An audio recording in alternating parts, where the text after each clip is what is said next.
Bonjour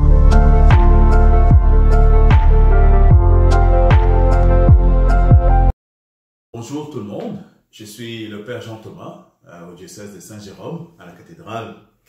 Voilà, aujourd'hui j'aimerais partager avec vous une petite réflexion à propos de quelque chose de très important pour notre vie chrétienne, c'est l'espérance. Aujourd'hui, plus que jamais, avec tout ce que nous vivons, le monde a terriblement besoin que nous gardions le phare de l'espérance allumé. D'abord, faisons une petite distinction très importante entre l'espoir et l'espérance. L'espoir est un sentiment humain très important. Aujourd'hui, plus que jamais, notre monde a besoin d'espoir. Et on a l'espoir que la situation s'arrange et le plus rapidement possible. Mais l'espérance est le feu de l'esprit allumé en nous. C'est un don de Dieu qui est vécu par l'Esprit Saint qui agit en nous. Alors, l'espérance est spécifiquement chrétienne. Et c'est pour cela que nous devons, pendant toute cette période, restaurer en nous l'espérance et demander à l'Esprit de venir allumer en nous le feu de l'amour qui restaure en nous cette espérance.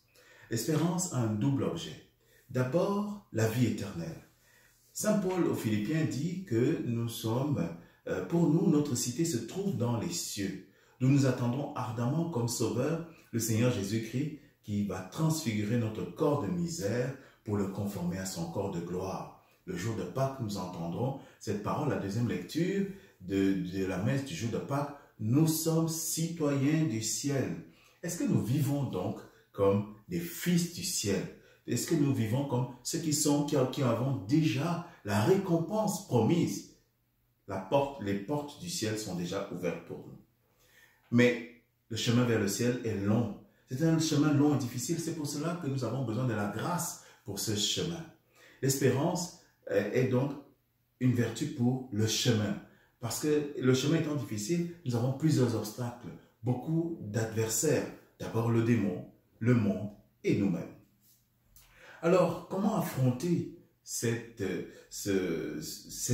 épreuves, notamment quand nous devons affronter l'épreuve du temps? Parce que nous sommes des personnes qui aimons l'adrénaline et l'événementiel.